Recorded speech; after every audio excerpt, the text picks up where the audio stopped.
What's up, everybody? PG Braun here. You know who I am.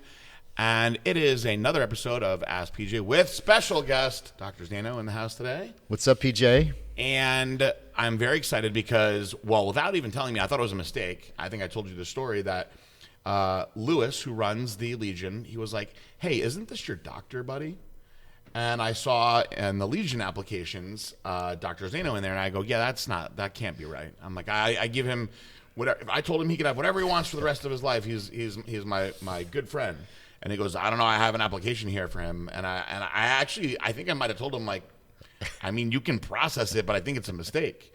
And then I spoke to Dr. Chris that night, and he was like, no, man, you know, I like the products. I want to post about them. Yeah. Now, one of the things that we're going to do, we have a lot going on this weekend, is we're going to talk about some of the stuff that he uses. I mean, he's obviously fucking, excuse my language, jacked as fuck still. And he will talk about anything, just like I will. But we're going to banter a little bit right now, because we got some fun stuff going on this weekend. But we're actually going to get into some serious subjects, and I want to bring the podcast back more full time. Now, I'm not going to throw Chris on the spot and say, hey, I need you to Skype me in on all these, and we'll do them together. But he's willing to answer questions too. So if you guys want to get back into doing Ask PJ and send me in all your questions, I love that shit. And I will answer literally anything. I think that you feel the same way. So we can have a lot of fun. I might have met my match.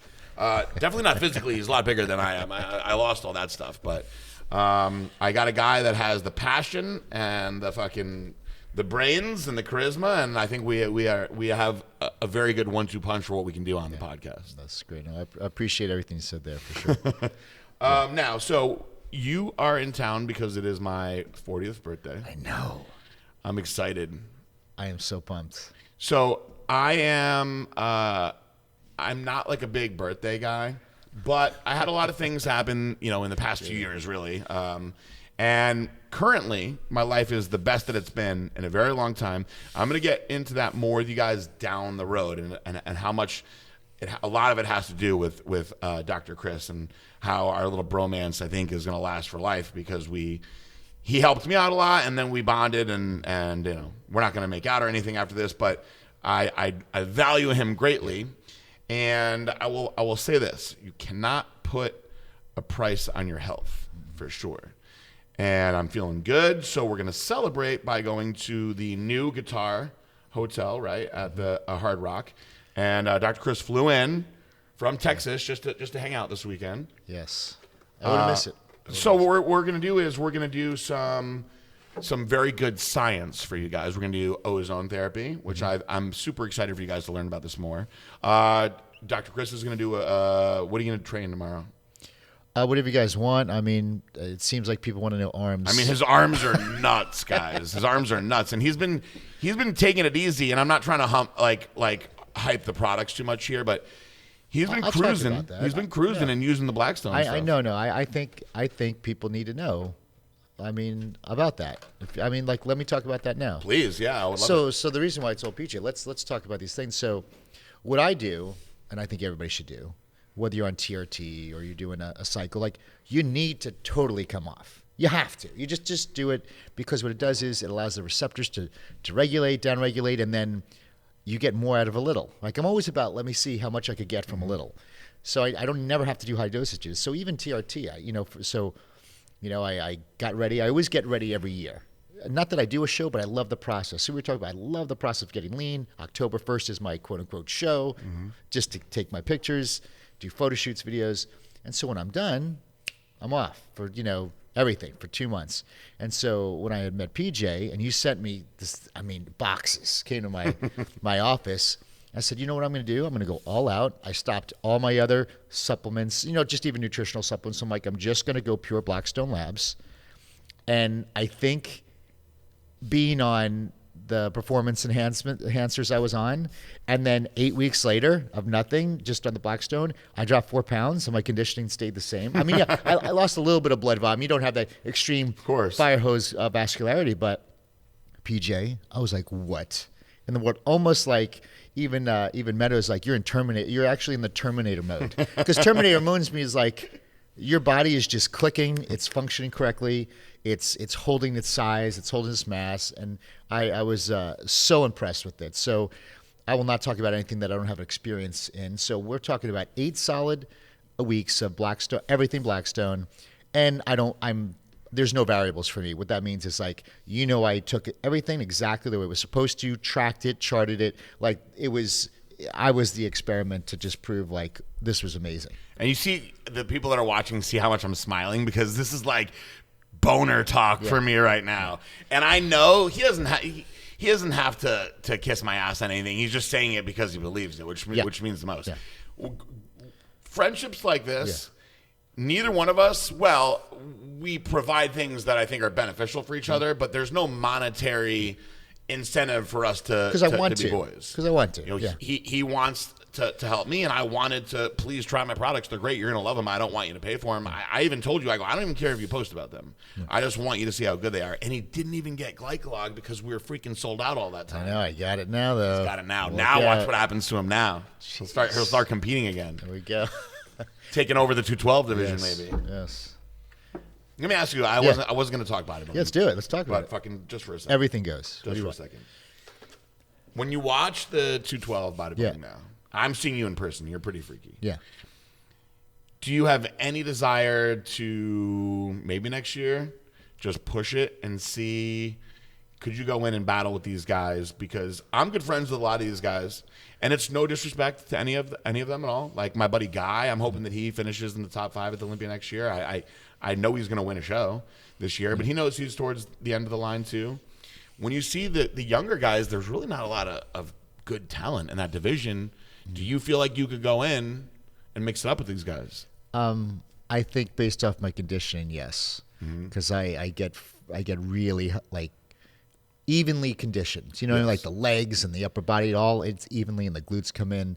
So conditioning, yes, but when I did that 212 show, the 3D of these guys, like I felt like you could sink 3 knuckles in on cuts. It's like they were so dense. But do you think that since then, that was 5 years ago? 4 years ago, yeah, it's 16. That you have gotten more maturity and denser. I mean, if you are willing to let us flash like the picture that you showed me, that most muscular. The recent one? Yeah. Absolutely. Freaky. I'll send that. He did a hands on hips most muscular. He looked like he's a week out from a show. And what are you weighing? In that picture, I was like 208, and now, I'm about 206 now. And I'll tell you, look, there's a couple guys that are just absolutely freaks. Yeah, the waist-shoulder ratio. I don't have they those just are. Yeah. But, then you got like you got the guys that got it, and I'll tell you have a very pretty shape. And then you have the guys like, I'll bring them up again, like Guy Sister Nino, that they're gonna get in there just from grit and fucking pushing it and pushing the condition. So if you can get your condition in like that, you're pretty aesthetic too. I think it could be pretty interesting. Well, never say never, especially that, now that I'll have more associates in the office and I'll be doing more mental business with running all the clinics and traveling. Yeah, I mean, I love it. Like, I love that process. I love the process. I mean, because you do it every year? Every year, because, I mean, if I'm about to start a company, a new business, when I'm in contest zone, I have laser focus. I could stare through walls. Like, I'm on my A game like crazy. My nutrition is right. I feel great. I'm focused. I'm getting amazing ideas because during cardio, like my mind is so clear because I'm focused and disciplined. And that discipline muscle transmutes into all other areas of your life. So relationships are discipline. Work is discipline. And I don't know about you guys. When you're eating crappier, when I was in off season, I felt tired and sluggish and depressed. Nothing good comes from that for me. I don't have great ideas. I don't want to work. I'm a lazy. I feel self-conscious. But when I'm feeling Tony Stark mode, as we like to call, I'm pretty unstoppable in what I need to do. And I always found that the deeper into prep that I got, we have similar mindsets, that I actually got better at life because you're getting that much more focused on the end goal, and you want to just conquer everything that's in your way. And when it's done, I think that there's other bodybuilders that will relate to this also.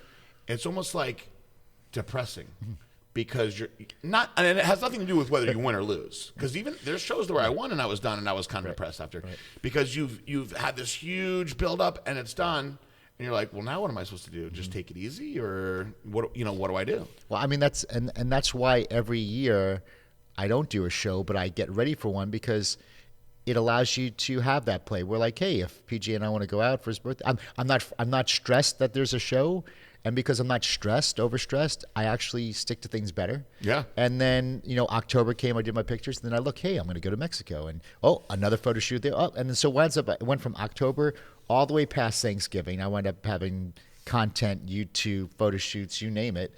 And, I liked it. So even now, like, it's PJ's birthday. So, like, I always have these little things, PJ, that are like, it keeps me accountable for I can get some diuretics for the pool party on PJ's birthday. One funny thing, I told a buddy of mine, I'm like, because I don't want to really have an off season. Again, I'm like, what's a great way to make sure you keep your waist down? I'm like, go buy a bunch of Ferragamo belts at 32, because when I bought 32. Mm-hmm.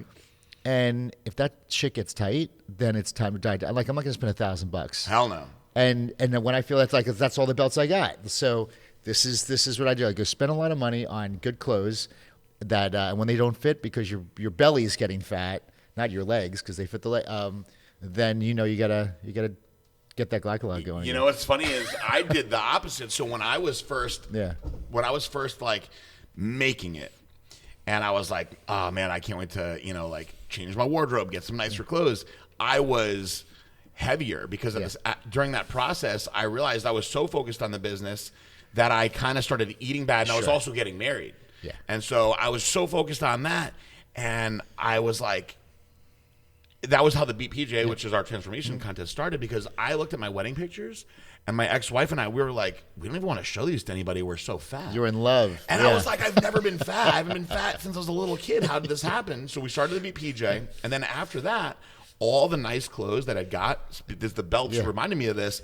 I found a lady, Christy, who does all her clothes, that had to make new holes in the belts for me, because I was like, I'm not going to throw these belts away. And the first time I tried actually hammering a nail through one, and she was like, please don't do that to those fancy belts. Yeah. So they have a little machine where they do it. So these are obviously first world problems that we have to face. But listen, but I think that the message of it, the principle behind it, I believe, is that just like you were successful and the nice clothes to you. See, when we're in shape, when everybody's in shape, or you're doing contest, there's a self-confidence that comes with that. So when you're not in that shape, clothes would kind of like, that was your way of replacing, well, if I'm not in contest form, where we got a lot of self-confidence from, well, dressing nice, makes you feel confident. So we want that feeling again. We want that feeling of winning. We want that feeling of being just the 1% of 1%. So whether it be the car we get or the clothes we buy, it makes us feel good. Absolutely. For me, also, now I'm in a completely different stage of my life, and back to the clothes again. I'm like, you know what? I'm so much thinner now, but nobody can tell because I'm wearing these nice suits. They're more focused on that. Mentally, I know that I'll be in the best spot when I can take that suit off and know that it'll look unbelievable underneath it. And I think it's great that you do that. The fact that he's doing that every year and then not getting on stage, that just shows a passion. It's a passion and drive to be the best version of yourself. That's the only reason why. Because then whatever I placed didn't matter. It's like it was, as long as I was in the best shape I personally could be, then the show was just a formality. It's kind of annoying. That's I think that's something that really separates a large percentage of bodybuilders from the small percentage that think like that. Because I will tell you, when I have these kinds of discussions with people, and my mindset is like yours, theirs is oftentimes the opposite. Well, I was too. I think we both were. We both were that way, where everything was about that place, and then the heartbreak was so immense, and you look back going, oh my God, I ruined relationships and all of this for a judging panel. Then I think we all had to feel that, to be like, wait a second. I looking back at all of it now, for me, my favorite part was the process, learning myself, figuring things out, especially I'm like extremely, anyone knows me, I'm like very, very analytical. And so the stage part was my least favorite because that was the part that was completely out of my control.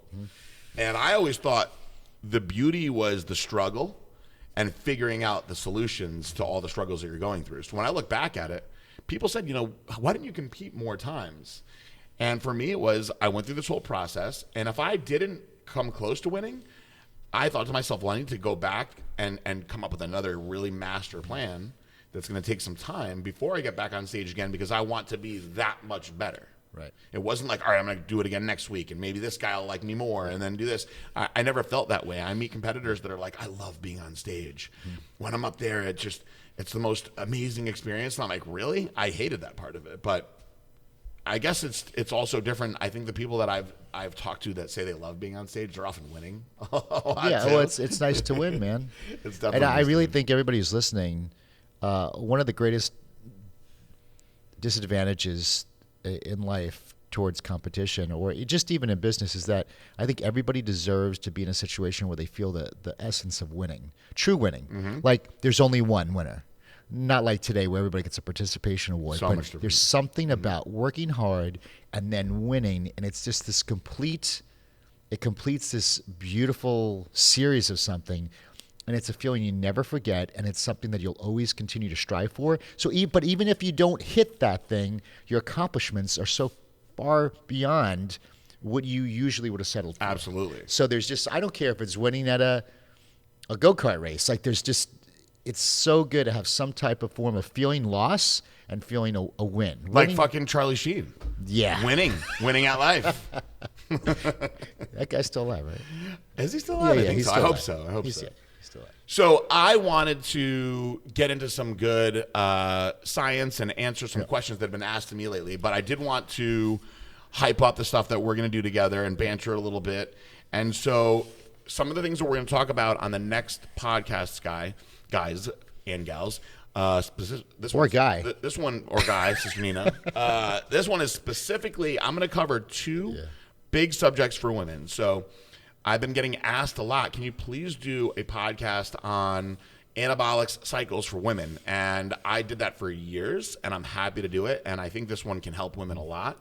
And then while I'm on the subject of that, I'd also like to talk about birth control and competing, because it's another one that I get asked questions on so much. So this was our fun introduction to its birthday extravaganza, but more podcasts to come, and you're going to get to see a workout, and you're going to get to learn about ozone therapy. So this weekend's generating a lot, but please listen to the next podcasts with Dr. Chris Zaino and myself, and we'll be back very soon.